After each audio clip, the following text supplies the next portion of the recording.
नमो बुद्धाय दोस्तों, inspire story में आपका स्वागत है। आशा करते हैं आप सभी स्वस्थ और मंगलमय होंगे। दोस्तों, क्या आप जानते हैं गौतम बुद्ध के बारे में एक बात प्रसिद्ध थी कि वो कुछ लोगों को तो सीधे अपना शिष्य बना लेते थे और बौद्ध संघ में शामिल कर लेते थे, लेकिन कुछ लोगों को अपना शिष्य बनाने से पहले वो उन्हें कुछ दिनों के लिए शमशान घाट में जाकर रहने के लिए कहते थे और फिर उसके बाद ही संघ में शामिल करते थे। तो आखिरकार वो ऐसा क्यों करते थे, इसे आप जानेंगे इस कहानी के माध्यम से। कहानी शुरू करने से पहले यदि आप हमारे चैनल पर नए हैं तो चैनल को सब्सक्राइब अवश्य कर लें, बेल आइकन भी ज़रूर दबा दें। चलिए कहानी शुरू करते हैं। एक दिन महात्मा बुद्ध से दूर हिमालय से एक व्यक्ति मिलने आता है और वह बुद्ध से कहता है, मैं आपके संग में शामिल होना चाहता हूँ। कृपया करके आप मुझे दीक्षा दीजिए और अपने संग में शामिल होने दीजिए। ये बातें सुनने के बाद गौतम बुद्ध उसे व्यक्ति की आंखों में देखते हैं और कहते हैं, मैं तुम्हें संग में शामिल नहीं कर सकता।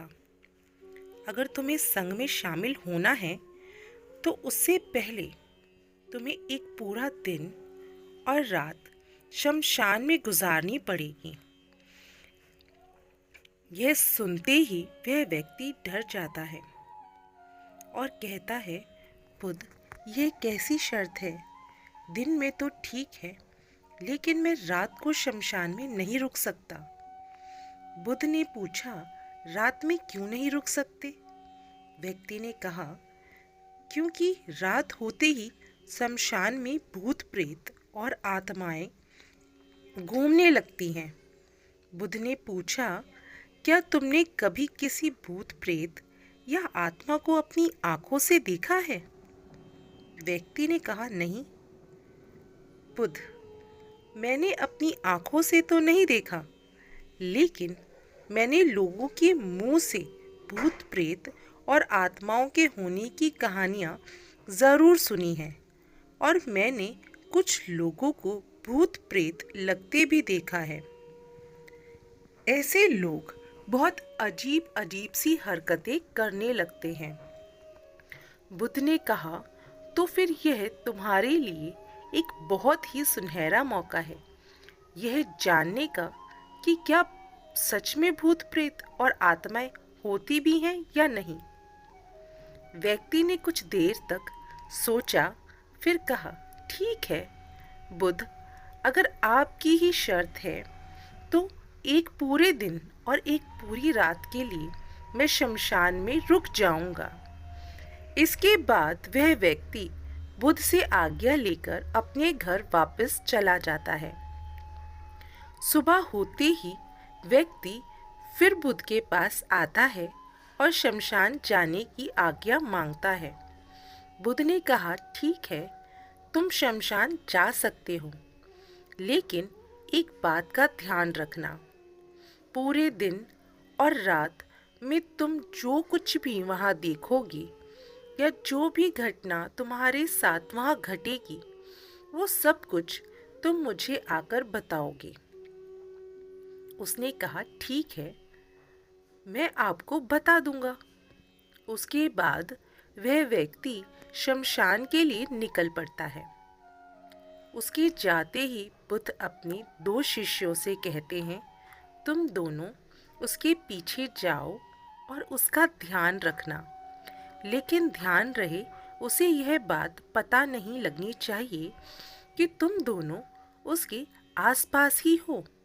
वे दोनों शिष्य भी चुपचाप उस व्यक्ति के पीछे पीछे शमशान की तरफ चले जाते हैं। एक पूरा दिन और रात शमशान में गुजारने के बाद अगली सुबह वह व्यक्ति गौतम बुद्ध के पास वापस आता है।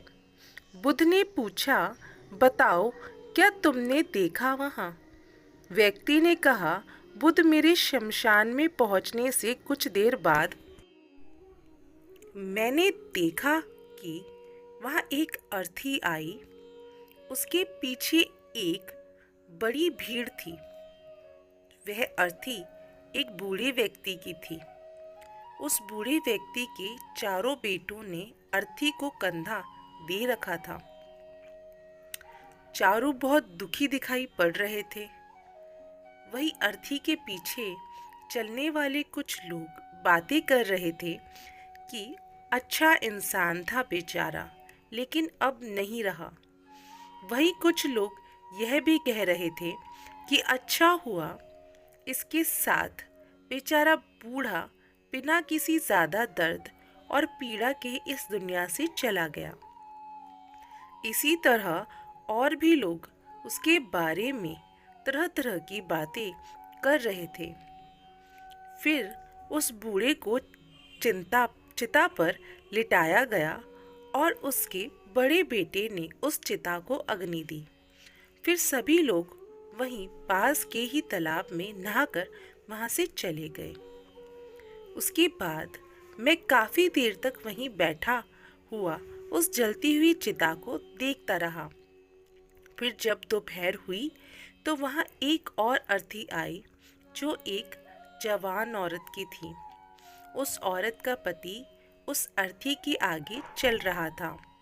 वह बहुत दुखी था। उसकी आंखों में आंसू बह रहे थे। अर्थी के पीछे चलने वाले कुछ लोग कह रहे थे कि बहुत गलत हुआ इस लड़के के साथ। इतनी सी उम्र में ही इसकी पत्नी ने इसका साथ छोड़ दिया। अभी तो बेचारे की पूरी जिंदगी पड़ी है। 2 छोटे बच्चे हैं। वह अकेले उनकी परवरिश कैसे करेगा? भगवान ने बहुत गलत किया। उसके अलावा वहाँ कुछ महान ज्ञानी व्यक्ति भी थे जो उस मृत्यु स्त्री की पति को समझा रहे थे कि रो मत, क्योंकि आज नहीं तो कल उसे यहाँ आना ही था। किसी को पहले तो किसी को बाद में, लेकिन एक दिन सबको यहाँ ही आना है। कोई मृत्यु से बच नहीं सकता। सब कुछ यही रह जाता है। इसलिए हमें क्रोध, चिंता, लालच और बुरे कर्मों से बचना चाहिए। और इसी तरह की और भी ज्ञान की बातें वो सभी ज्ञानी व्यक्ति आपस में करते रहते। फिर उस स्त्री के पति ने उसकी चिता को अग्नि दी और जोर जोर से रोने लगा। उसे रोता देख कुछ लोग उसे सांत्वना देने आ गए। फिर उन सभी लोगों ने भी पास के ही तालाब से स्नान किया और वहां से चले गए। मैं इस बार भी बैठा हुआ उस स्त्री की चिता को जलती देखता रहा। जब शाम होने को थी तो वहां 2 अर्थियां और आई। एक अर्थी महंगे फूलों मालाओं से सुसज्जित। उसके पीछे जो लोग थे वो बड़े खानदान के लग रहे थे और उसके पीछे लंबी भीड़ भी थी। देखने से ही लग रहा था कि यह किसी अमीर व्यक्ति की अर्थी है। दूसरी अर्थी बहुत ही साधारण सी थी और उसके पीछे बहुत ही कम लोग थे। वह जरूर ही किसी बहुत गरीब व्यक्ति की अर्थी रही होगी। अमीर व्यक्ति की चिता को चंदन की लकड़ी से तैयार किया गया था, जबकि गरीब व्यक्ति की चिता को साधारण लकड़ी से। अमीर व्यक्ति की चिता को पहले अग्नि दी गई, फिर गरीब व्यक्ति की चिता को।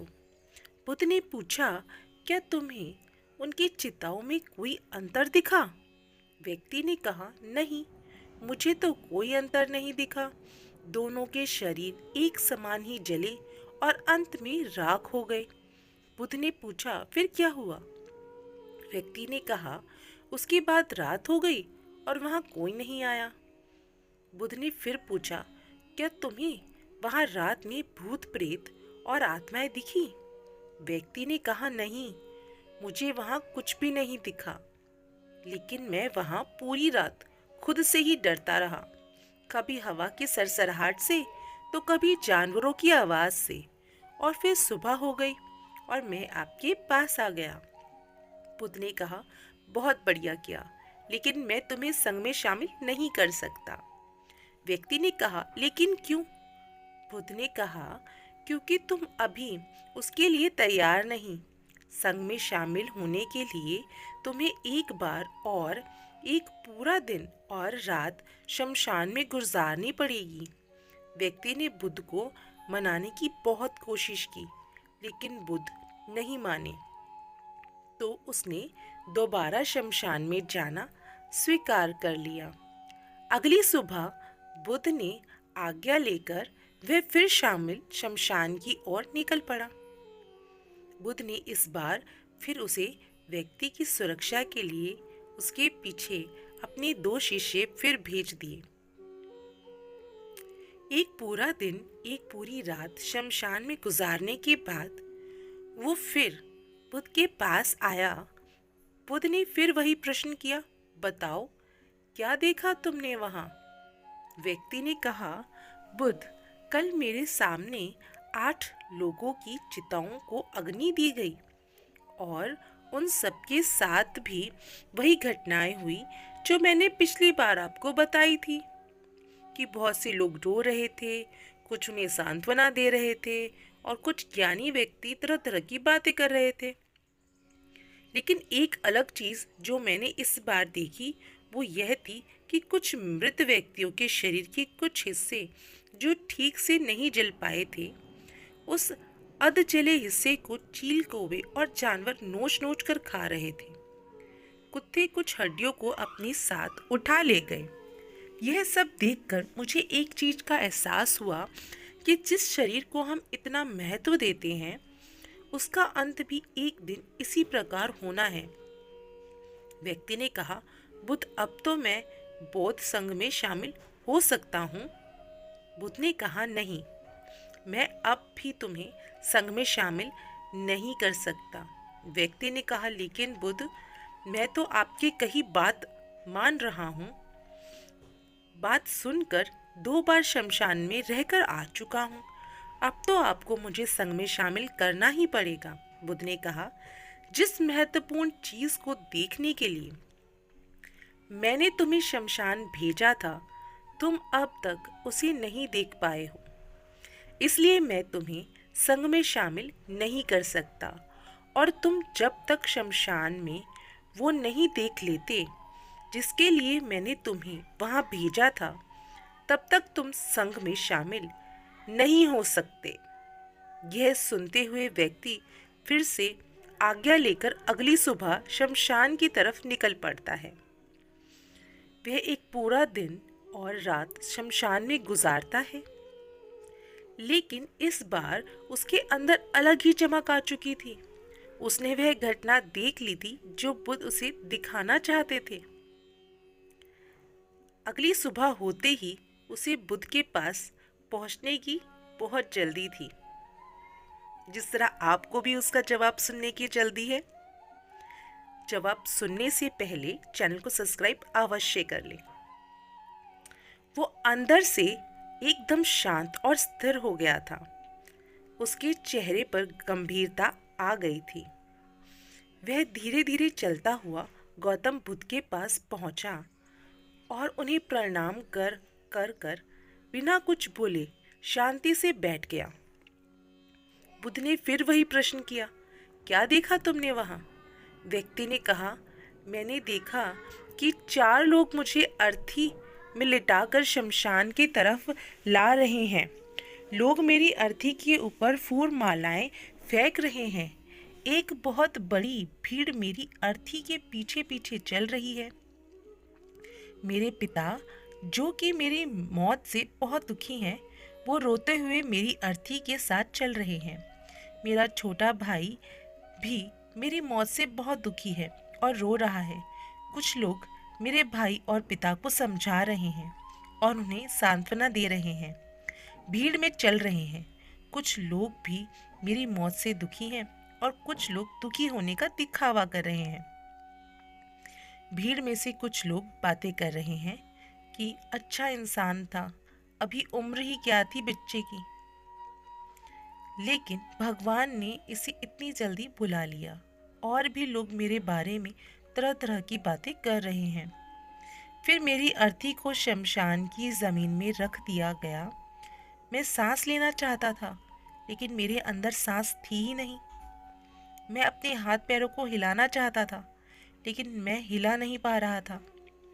मैं अर्थी से उठकर अपने पिता को गले लगाना चाहता था और अपने छोटे भाई से यह कहना चाहता था कि माता पिता का ध्यान रखना, क्योंकि अब तुम ही हो जिसे पूरे घर को संभालना है। उसके बाद मुझे उठाकर चिता में लिटा दिया गया। फिर मुझे एक कपड़े से ढक दिया गया। उस कपड़े के बाहर मुझे कुछ भी दिखाई नहीं दे रहा था। फिर मेरे ऊपर बहुत सी लकड़ियां रख दी गई। वो मुझे बहुत भारी लग रही थी। मैं उन्हें हटाना चाहता था। मुझे अंदर घुटन महसूस हो रही थी।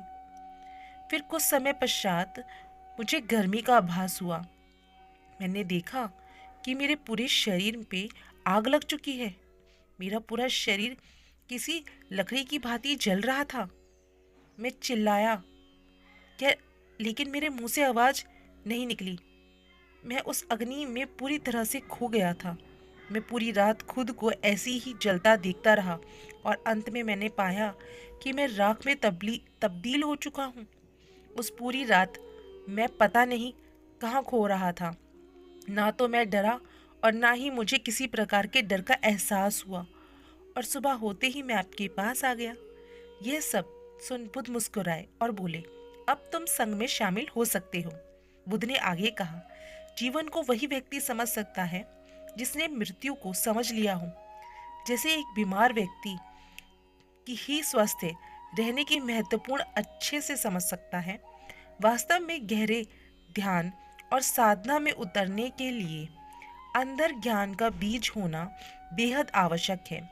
और वह ज्ञान का बीज कल रात तुम्हें वहां मिला। तुमने वहां जाकर यह महसूस कर लिया कि तुम्हारा शरीर नश्वर है और तुम्हारे साथ कुछ भी नहीं जाने वाला, सब यहीं रह जाएगा।